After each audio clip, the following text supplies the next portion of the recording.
Goodnig Prototype. En 2003, en la Facultad de Psicología de una universidad regional del Medio Oeste, circuló entre estudiantes un archivo llamado Goodnig Prototype. Nadie sabe muy bien cómo empezó a pasar de mano en mano, pero todos coinciden en que su origen fue un proyecto académico destinado a estudiar los efectos del sonido en los ciclos de sueño. Oficialmente era un software para un seminario sobre neuroestimulación. Extraoficialmente, era algo que nadie logró entender del todo. El ejecutable pesaba poco más de 5 megas, compilado en Visual Basic 6, con gráficos simples, casi infantiles, y sonidos en baja frecuencia. Su propósito era inducir relajación antes del sueño. Para ejecutarlo, había que hacerlo a horas específicas.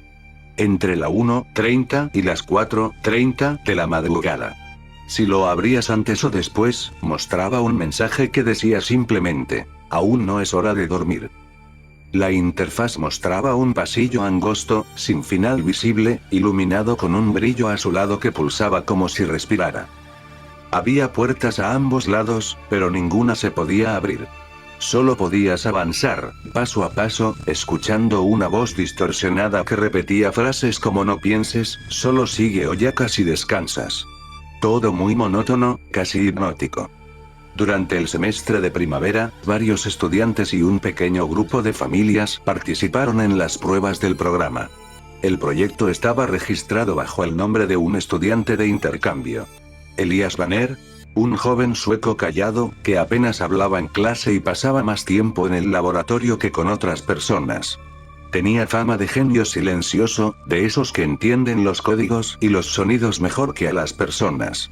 En los registros de la universidad, Elias aparece como responsable técnico del prototipo. Su firma figura en los formularios, en las notas de prueba y en los correos enviados al supervisor. Todo parecía indicar que él había hecho Goodnig. Pero lo raro empezó cuando se revisaron los metadatos del ejecutable. Las fechas de compilación coincidían con los meses de abril y mayo de 2003. Y justo en ese periodo, Elias no estaba en el país. Había solicitado una licencia por enfermedad y se encontraba en Suecia. Su salida estaba aprobada, registrada y sellada. Según la documentación, llevaba semanas fuera cuando el programa fue compilado, probado y presentado en el campus. Entonces, ¿quién lo hizo realmente? El supervisor del proyecto dijo que probablemente Elias lo dejó terminado antes de irse, que solo lo habían ejecutado con nuevos datos. Pero el código contaba otra historia. Dentro del ejecutable había comentarios insertados entre líneas, pequeñas frases que no tenían relación con las funciones. No olvides cerrar la puerta, no abras los ojos, espera la tercera señal. Eran líneas ocultas, no visibles a menos que uno descompilara el archivo. Nadie en el equipo de Elias recordaba haber escrito eso, y él mismo, cuando le mostraron el código meses después, negó que esas frases fueran suyas. El experimento siguió su curso hasta que empezaron a llegar los primeros informes de comportamiento extraño entre los voluntarios. En los niños, se describieron sueños repetitivos con pasillos, relojes que no avanzaban y figuras que los llamaban por su nombre.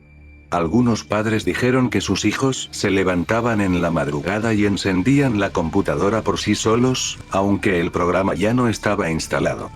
Los adultos que supervisaban las sesiones reportaron algo peor. Al principio, insomnio. Luego, pesadillas vívidas.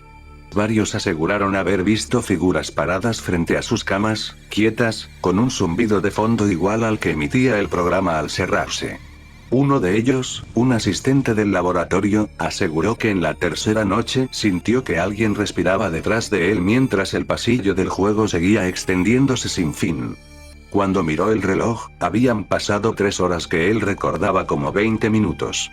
Un profesor que participó como observador escribió en su informe que, después de varios días, ya no distinguía entre las noches que jugaba y las que no. Escuchaba el sonido del juego en su cabeza aunque la computadora estuviera apagada. Dijo que las paredes parecían contraerse lentamente, como si el edificio respirara con él. Los síntomas no duraron mucho. Cuando el proyecto fue suspendido, todo pareció volver a la normalidad.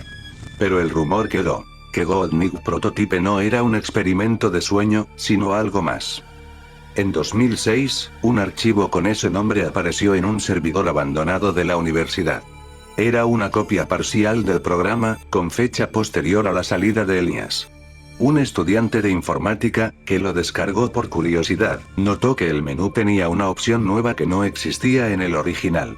Continuar donde quedaste. Esa función abría directamente el pasillo, sin introducción ni sonido ambiente. Solo un fondo gris y una voz más clara que decía: ya te habías ido. Te estábamos esperando.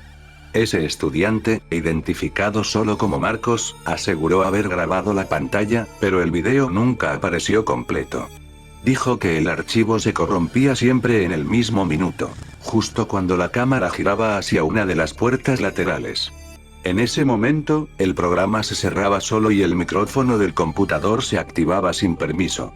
Los investigadores posteriores comprobaron que la aplicación sí tenía permiso de acceso al micrófono del sistema, pero no lo usaba para grabar, sino para detectar niveles de ruido ambiental. Según el código, debía ajustar los tonos binaurales al silencio del cuarto. Pero alguien había modificado esa función. El audio captado por el micrófono alteraba en tiempo real las imágenes del pasillo. Cuanto más ruido había, más oscura se volvía la escena. Si alguien hablaba, las puertas parecían abrirse ligeramente. Cuando confrontaron a Elias con estos hallazgos, se mostró confundido. Dijo que su versión nunca tuvo acceso al micrófono ni a la cámara.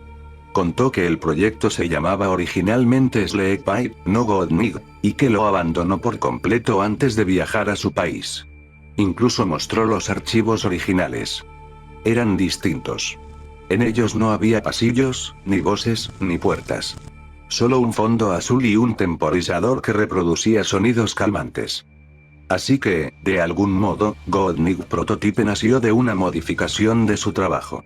Alguien tomó su código base y lo convirtió en algo más oscuro, más personal. Y lo firmó con su nombre. Con el tiempo, algunos empezaron a creer que el propio programa se había modificado solo, una teoría absurda pero persistente entre los estudiantes de la época. Otros pensaban que alguien del laboratorio, quizá el asistente que reportó las visiones, se obsesionó con el proyecto y lo alteró para seguir las pruebas sin supervisión. Nunca se comprobó nada. En 2010, una periodista de tecnología intentó rastrear a Elias. Lo encontró viviendo en Malmö, trabajando para una empresa de software médico. Se negó a hablar del tema, pero admitió una cosa. Todavía sueño con ese pasillo. Después de esa entrevista, desapareció de la esfera pública. La universidad eliminó todas las copias del prototipo, y los servidores que lo contenían fueron reformateados. Sin embargo, algunos dicen que en sitios de preservación de software todavía puede encontrarse un archivo comprimido con el nombre prototype.zip. Dentro, hay un único ejecutable, una carpeta de sonidos y un documento de texto. El texto no contiene código ni instrucciones. Solo una frase, escrita en inglés, con tipografía Courier, que dice: Sleekwell, Elias. You finally did it. Nadie sabe quién escribió eso. Algunos piensan que fue una broma cruel. Otros, que fue el verdadero autor despidiéndose del proyecto. Pero los pocos que han logrado abrir esa copia del prototipo dicen que la experiencia no se siente como un programa viejo. Las texturas se ven más modernas, los sonidos parecen recién grabados. Y lo más raro, cuando cierras el ejecutable, el sistema cambia automáticamente la hora